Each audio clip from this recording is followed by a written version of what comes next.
Syair yang mengandung celaan terhadap seorang Muslim meskipun isinya benar. Demikian pula jika mengandung kata-kata keji atau kebohongan besar, serta membacakan syair tersebut dan menyebarkannya. Wahai orang-orang yang beriman, janganlah suatu kaum, laki-laki, mengolok-olok kaum yang lain, karena boleh jadi mereka yang direndahkan lebih baik dari mereka yang merendahkan. Dan jangan pula para wanita mengolok-olok wanita lain, karena boleh jadi mereka lebih baik dari mereka, dan janganlah kalian mencela sesama kalian. Quran Surat Al-Hujurat 11.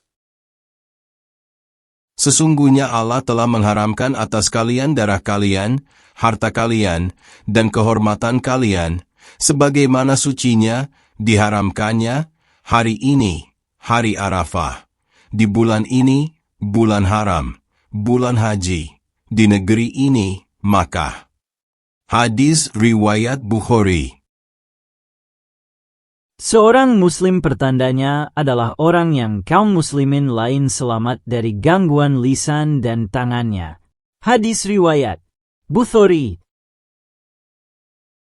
Jika mereka, orang-orang nifak, keluar bergabung bersama kalian, untuk berjihad, mereka tidak akan menambah kekuatan bagi kalian, malah mereka membuat lemahnya semangat kalian, dan mereka mengusahakan kekacauan di sela-sela kalian.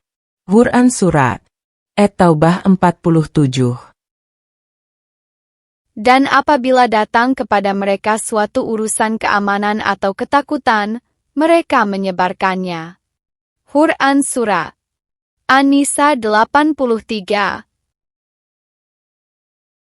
Berlebih-lebihan dalam pujian lewat syair dengan sesuatu yang tidak sesuai kebiasaan, seperti menjadikan orang bodoh atau fasik sebagai seorang alim atau orang adil, mencari penghasilan dari syair tersebut dengan menghabiskan sebagian besar waktunya, serta berlebihan dalam celaan dan kata-kata kotor apabila tidak mendapatkan apa yang ia inginkan.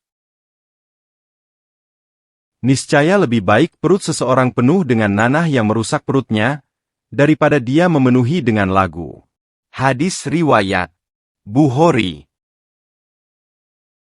Apabila seseorang dikuasai oleh lagu dan sibuk dengannya hingga melalaikan Al-Quran dan Al-Hadis, maka itulah yang disebut penuh dengan lagu, dan apabila dalam syair itu ada unsur kesombongan, maka sedikit darinya pun tercela sebagaimana banyaknya. Kritik terhadap penyair yang memuji secara berlebihan, bahkan kepada orang yang tidak layak dipuji, misalnya, menyebut orang fasik sebagai orang alim, menjadikan puisi sebagai alat mencari uang, sampai mengorbankan waktunya untuk dunia semata. Ketika tidak diberi imbalan, ia berubah menjadi pencela yang kejam dan kasar dalam syairnya. Terus-menerus melakukan satu dosa kecil atau beberapa dosa kecil, sehingga maksiat-maksiatnya lebih dominan daripada ketaatannya. Jauhilah oleh kalian dosa-dosa kecil yang diremehkan, karena sesungguhnya dosa-dosa itu dapat berkumpul pada seseorang hingga merusak dia. Hadis riwayat Ahmad. Maka ketika mereka menyimpang, maka Allah menyimpangkan hati mereka. Quran Surah As-Saff 5.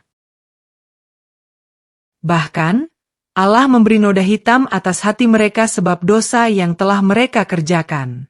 Quran Surat Al-Mutaffifin 14. Sesungguhnya jika seorang hamba berbuat kesalahan, maka di dalam hatinya diberi titik hitam. Jika dia segera bertaubat, memohon ampun, dan kembali kepada Allah, maka hatinya akan bersih kembali. Namun jika dia mengulangi kesalahan itu, maka titik hitam itu bertambah sampai hitam menutupi hatinya. Hadis riwayat Tirmizi. Fitnah-fitnah, kerusakan keimanan, dihadapkan pada hati manusia seperti tikar yang disusun anyaman per anyaman, maka hati yang dengan puas menerima fitnah tersebut akan diberi titik hitam, sedangkan hati yang menolak fitnah tersebut akan diberi titik putih, hingga akhirnya ada dua macam hati. Hati putih seperti batu yang sangat bersih, berlian, yang tidak akan terganggu oleh fitnah selama langit dan bumi masih ada. Hati hitam pekat seperti bejana yang kotor, yang sangat keras, tidak mengenal kebaikan dan tidak mengingkari keburukan, kecuali sesuai kepuasan nalurinya. Hadis riwayat Muslim. Tidak bertaubat, termasuk dosa besar. Kemudian setelah itu hati kalian, golongan pembunuh dari Bani Israel, menjadi keras, tidak menyesali dosanya, sehingga hati itu seperti batu, bahkan lebih keras lagi. Quran Surat Al-Baqarah ayat 74. Semakin sering seseorang menolak kebenaran dan tidak segera bertaubat, semakin keras hatinya hingga tidak tersentuh lagi oleh hidayah. Katakanlah, wahai hamba-hambaku yang melampaui batas terhadap diri mereka sendiri, janganlah kalian berputus asa dari rahmat Allah. Sesungguhnya Allah mengampuni segala dosa, sungguh, Dialah Maha Pengampun lagi Maha Penyayang. Quran Surat Az-Zumar 53. Barang siapa memperbaiki diri di dalam Islam, mati keadaan Islam, maka dosanya di masa jahiliyah, sebelum masuk Islam, tidak dihitung. Dan barang siapa berbuat buruk di dalam Islam, mati keadaan selain Islam, maka dosanya yang dahulu maupun yang terakhir dihitung. Hadis riwayat Bukhari. Membenci kaum Ansyar dan mencela salah satu sahabat. Allah meridhai mereka semua. Tanda keimanan adalah mencintai para Ansyar, dan tanda kemunafikan adalah membenci para Ansyar. Hadis riwayat Bukhari. Jangan kalian mencela para sahabatku. Demi Dia yang jiwaku ada di tangannya, seandainya salah seorang dari kalian menginfakkan emas sebesar gunung Uhud, niscaya tidak akan mencapai pahala satu mad infak makanan salah satu mereka, juga tidak setengah mad mereka. Hadis riwayat Bukhari. Menolak satu sahabat bisa dianggap sebagai penolakan terhadap semua sahabat, karena seluruh sahabat adalah bagian integral dari sejarah hidup Nabi Shallallahu Alaihi Wasallam dan penyebaran Islam. Hal ini menjadi salah satu perbedaan mendasar antara Sunni dengan Syiah. Mengklaim atau menuntut sesuatu terhadap orang lain yang dia sadar bahwa itu bukan haknya. Barang siapa mengaku-ngaku memiliki sesuatu yang bukan miliknya, maka ia bukan termasuk golongan kami, dan hendaklah ia mempersiapkan tempat duduknya di neraka. Hadis riwayat Ibnu Majah. Menggunakan budak yang sudah dimerdekakan tanpa alasan syar'i, seakan memerdekakannya secara batin, tidak terang-terangan, namun tetap terus menggunakannya. Berikut ini dosa-dosa yang terkandung di dalamnya. Melanggar hak orang merdeka, tetap memperlakukannya sebagai budak adalah bentuk kezaliman dan perampasan hak. Kemunafikan atau ketidakjujuran, khianat, tidak jujur dalam memerdekakan, pelanggaran terhadap akad atau ikrar, mempermainkan hukum syariat, ini dapat dikategorikan sebagai istihza, menjadikan candaan, yang termasuk dosa berat. Eksploitasi tanpa hak, gasap, merampas dari orang lain tanpa hak. Terus menggunakan seseorang secara tidak sah adalah bentuk eksploitasi, yaitu mengambil manfaat dari seseorang tanpa ridha dan hak syar'i. Ini bisa termasuk dalam gasap dan termasuk dalam dosa besar. Taubat. Demi zat yang jiwaku berada di tangannya, seandainya kalian tidak berdosa, niscaya Allah akan melenyapkan kalian, lalu mendatangkan suatu kaum yang berdosa, kemudian mereka memohon ampun kepada Allah, maka Allah mengampuni mereka. Hadis riwayat Muslim. Sungguh, Allah lebih gembira atas taubat hambanya daripada kegembiraan salah seorang dari kalian yang menemukan kembali untanya yang hilang di tengah padang pasir tandus. Hadis riwayat Bukhari. Seandainya kalian berbuat kesalahan hingga kesalahan-kesalahan kalian mencapai langit, kemudian kalian bertaubat, niscaya Allah menerima taubat kalian.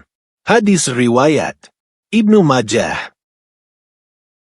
Penyesalan adalah dasar taubat. Hadis riwayat Ibnu Majah. Meminta ampun. Dan Allah tidak mungkin menyiksa, membinasakan mereka di dunia, sedang mereka sama memohon ampun. Quran Surat Al-Anfal 33. Wahai hamba-hambaku, sesungguhnya kalian berbuat salah di waktu malam dan siang, dan aku mengampuni seluruh dosa, maka mohonlah ampun kepadaku, niscaya aku mengampuni kalian. Hadis riwayat Muslim. Perbaikan amal. Dan siapakah yang lebih baik agamanya daripada orang yang menyerahkan dirinya kepada Allah, dan dia memperbaiki diri? Quran Surat An-Nisa 125. Jika salah seorang dari kalian memperbaiki keislamannya, maka setiap kebaikan yang ia lakukan akan dicatat baginya dengan 10 kebaikan semisalnya hingga 700 kali lipat, dan setiap keburukan yang ia lakukan dicatat hanya semisalnya, 1 kali saja. Hadis riwayat Bukhari. Menjaga kesungguhan dan keyakinan. Dan berdoalah kepadanya dengan rasa takut dan rakus, bersemangat akan rahmat-Nya. Quran Surat Al-A'raf 56. Sesungguhnya Allah beserta orang-orang yang bertakwa dan orang-orang yang memperbaiki diri. Quran Surat An-Nahl 128. Sesungguhnya kami memberi makan kepada kalian hanyalah karena mengharap wajah Allah. Kami tidak menghendaki balasan dari kalian dan tidak pula ucapan terima kasih. Quran Surat Al-Insan 9. Sifat orang-orang beriman sejati. Mereka berbuat baik kepada orang lain, seperti memberi makan orang miskin, anak yatim, dan tawanan, bukan karena ingin dipuji atau dibalas jasa, tetapi ikhlas murni mencari kelegaan Allah, wajah Allah. Susunan daftar dosa ini berdasarkan susunan kitab Az-Zawajir, milik Imam Ahmad Ibnu Hajar Al-Maki Al-Haytami As-Syafi'i. Wafat tahun 974 Hijriah, 1567 Masehi. Penjelasan kode singkatan kitab-kitab hadis.